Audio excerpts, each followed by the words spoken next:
Kembali lagi di Midnight Live. Dan langsung kita undang Christo Immanuel. Apa kabar Christo? Wow, terima kasih. Selamat datang di Midnight Live. Terima kasih juga sudah diundang. Happy banget, happy banget. Au dulu dong. Bisa au dengan ini nggak? Meniru suara Pak Jokowi misalnya. Coba ya. Ya. Au. Oh iya. Mirip emang, mirip. Kalau bisa aja saya, bisa aja saya. Enggak mau. Saya takut di klip gitu kan. Bagian itunya doang gitu. Oke, kita berikan tepuk tangan sekali lagi untuk Christo. Silakan duduk. Wow, debut sebagai sutradara. Tinggal meninggal. Tayang 14 Agustus. Bagaimana perasaannya sekarang? Nervousnya seperti apa? Bisa cerita di sini? Mual. Deg-degan banget tentunya karena ini perdana menyutradarai, jadi kayak apakah bisa memenuhi ekspektasi diri saya sendiri? Oke. Gitu. Jadi benar-benar overthinking ya? Iya, overthinking benar. Apa yang bikin overthinking karena memang ini debut atau takut nanti filmnya misalnya nggak laku atau apa aja yang dipikirin tuh biasanya? Yang dipikirin adalah ekspresi awareness. Setelah filmnya tayang, kalau begini, nah udah tuh baik kayaknya. Nah gitu. Lebih menakutkan Koernes ya, ekspresinya Koernes ya. Iya. Koernes tapi kan ya pasti sudah mempercayakan ini sudah melalui perhitungan yang sangat detail. Memilih Christo akhirnya terlibat di Tinggal Meninggal. Apa yang membuat Koernes tertarik untuk merekrut Christo? Iya, masih sama dengan prinsipnya untuk film-film yang lain sih. Kita semua pasti Imaginary berawal dari cerita kan. Jadi pas Christo cerita soal ide ini, idenya menarik banget gitu. Ada orang hidupnya membosankan, nggak punya temen, awkward. Tiba-tiba ketika bapaknya meninggal, semua jadi baik sama dia, ngasih perhatian. Habis itu dia setelah perhatian itu hilang, dia mikir, siapa lagi yang harus meninggal gitu. Kayak kok bisa gitu punya, dari mana gitu punya ide kayak gitu. Walaupun dia tidak membunuh siapa-siapa ya, maksudnya ini dark komedi gitu ya. Dia ini tetap komedi, tapi pas diceritain gitu menarik. And then nanya Christo, apa sih esensinya film ini tuh mau ngomongin soal apa? Oh, mau ngomongin soal kesepian gitu-gitu. Dan menariknya kita kayaknya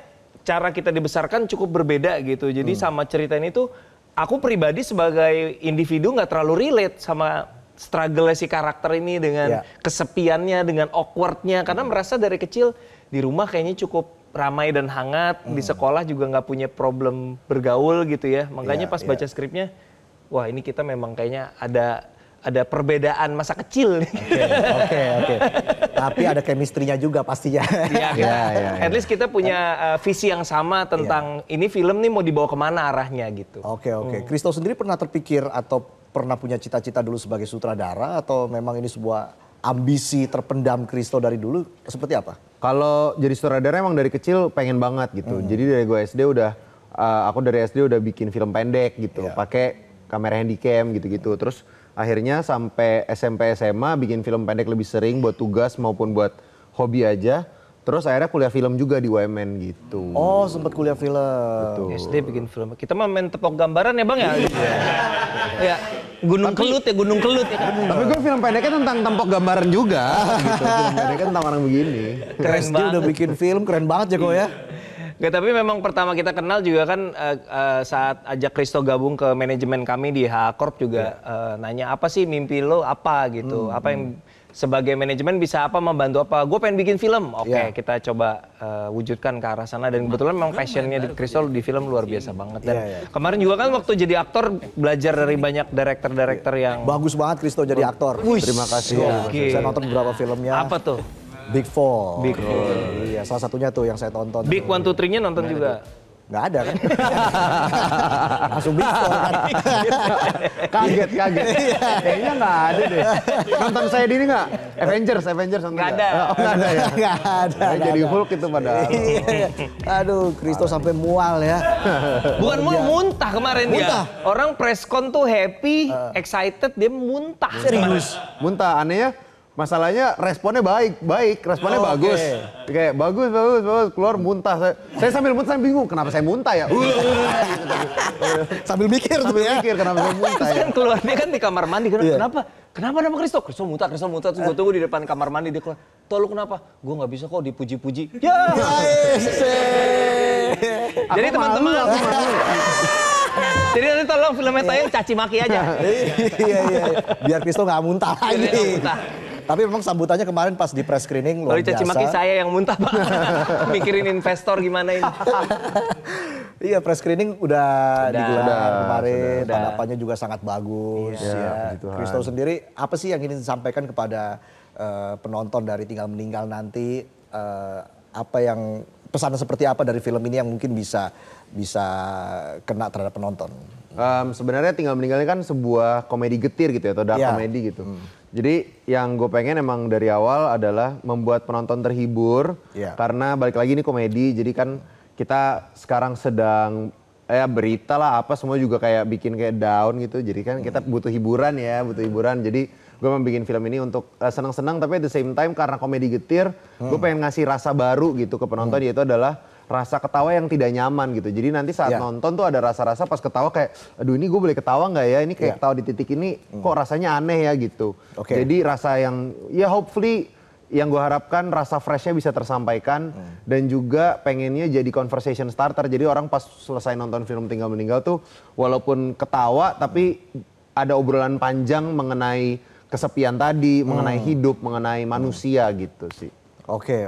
Dan juga Ko Ernest kongres atas kerjasama yang dijalin Imaginary dengan Barunson ENA, ya, rumah produksi film Korea Selatan, yang salah satunya memproduksi film Parasite. Wow, bagaimana dengan rencana remake film Tinggal Meninggal ini agar bisa tayang di negara lain? Iya, jadi Barunson, kita ketemu Barunson terus dia mengajak kerjasama untuk memegang rights internasionalnya seandainya ada.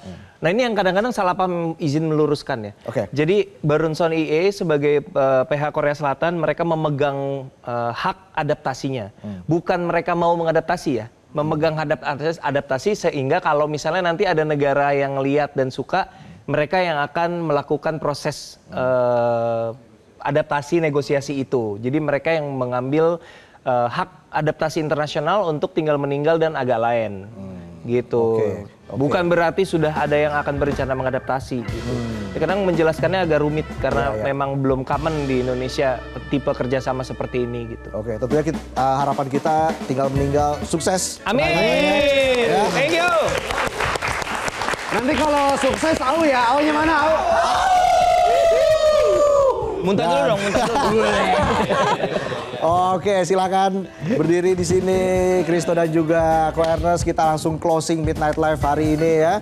Terima kasih sudah menyaksikan Midnight Live. Terima kasih sekali lagi kepada Ko Ernest dan juga Kristo. Terima kasih. Sudah hadir di Midnight Live. Sukses sekali lagi untuk filmnya. Dan juga terima kasih kepada penonton sudah hadir ya.